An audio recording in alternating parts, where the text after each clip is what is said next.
Bismillahirrahmanirrahim. Assalamualaikum warahmatullahi wabarakatuh dan salam sejahtera. Alhamdulillah, setinggi-tinggi kesyukuran dipanjatkan kehadrat Allah Subhanahu wa taala kerana dengan limpah kurnianya dan inayahnya kita bertuah dapat hidup dalam sebuah negara yang harmoni dan bersatu padu. Pandemik COVID-19 yang melanda seluruh dunia telah memberikan kesan dalam kehidupan harian kita.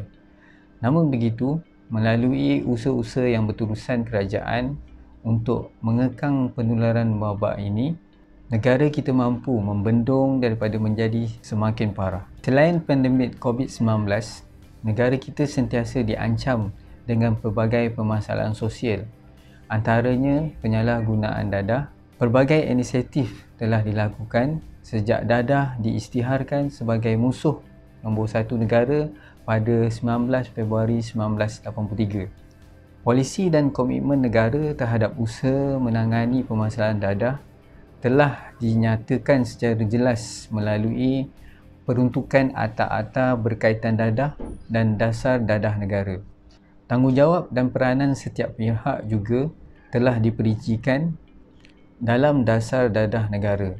Dengan adanya usaha kolaboratif ini yang digerakkan secara bersepadu, insya-Allah penularan penyalahgunaan dadah dalam komuniti juga mampu dibendung daripada semakin parah.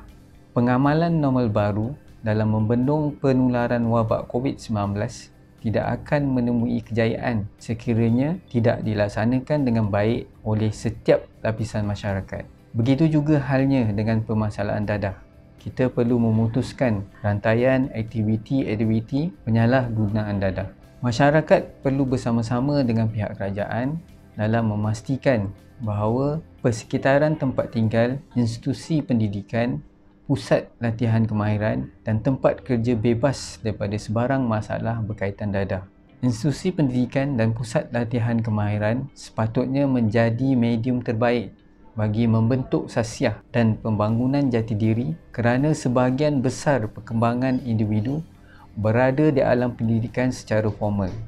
Murid dan pelajar seharusnya memanfaatkan tempoh masa ini untuk turut membangunkan kemahiran kendiri seperti kemahiran asertif, kemahiran komunikatif dan kemahiran bersosial. Murid dan pelajar perlu sentiasa mengamalkan gaya hidup sihat melalui penglibatan aktif dalam aktiviti co-curriculum bagi mengelakkan terjebak dengan aktiviti pelancongan sosial dan penyalahgunaan dadah. Persekitaran di tempat kerja pula haruslah sentiasa berada dalam keadaan yang kondusif. Program-program berkaitan kesedaran untuk meningkatkan tahap keselamatan dan kesihatan pekerja seperti program pendidikan pencegahan dadah perlu dilaksanakan secara berterusan. Kerjasama ini akhirnya akan memberikan pulangan keuntungan kepada negara dan masyarakat. Negara dapat menjimatkan kos untuk menangani permasalahan dadah dan seterusnya mewujudkan persekitaran yang sihat dan selamat. Seiring dengan perkembangan teknologi semasa, penggunaan aplikasi dan teknologi baharu perlu sentiasa diteroka dan digunakan untuk memantapkan usaha menangani permasalahan dadah. Mesej-mesej kesedaran anti dadah perlu dipergiatkan lagi menerusi media-media baharu bagi memperingati masyarakat tentang ancaman bahaya dadah. Namun begitu, terdapat juga pihak yang tidak bertanggungjawab telah menggunakan perkembangan teknologi semenjak akhir-akhir ini. Dadah dan peralatan-peralatan untuk menggunakan dadah turut dijual di platform media sosial dan aplikasi membeli belah. Oleh yang demikian, pelbagai pihak terutamanya ibu bapa perlu sentiasa memantau aktiviti atas talian anak-anak mereka agar tidak terjerat dan terjebak dengan penyalahgunaan dadah. Golongan remaja dan belia adalah modal insan yang akan mengemudi negara pada masa hadapan. Mereka perlu dilengkapkan dengan jati diri yang kukuh agar dapat menghindari permasalahan sosial termasuk penyalahgunaan dadah. Faktor-faktor pelindung seperti pendidikan pencegahan dadah perlu dipertingkatkan manakala faktor risiko perlu dikurangkan. Sehubungan itu, fokus peringatan Hari Dadah Kebangsaan ke-38 tahun 2021 ini dengan slogan lebih baik cegah ialah remaja dan belia di seluruh Malaysia. Tema ini dipilih bagi mendorong semua pihak mengambil tanggungjawab dan tindakan awal bagi menangani permasalahan dadah. Seiring dengan pepatah Melayu, mencegah lebih baik daripada mengubati. Umum mengetahui bahawa permasalahan dadah adalah manifestasi permasalahan sosial yang lain seperti kerapuhan institusi rumah tangga, tahap pendidikan yang rendah, jenayah jalanan serta kemiskinan. Berikutan itu, dalam menangani permasalahan dadah, usaha sebuah pihak sahaja tidak mencukupi. Usaha kolaboratif secara bersepadu daripada pelbagai pihak perlu dilaksanakan bagi mengatasi permasalahan-permasalahan ini di peringkat awal. Agensi Anti Dadah Kebangsaan juga akan meneruskan sasaran dadah terkawal 2025.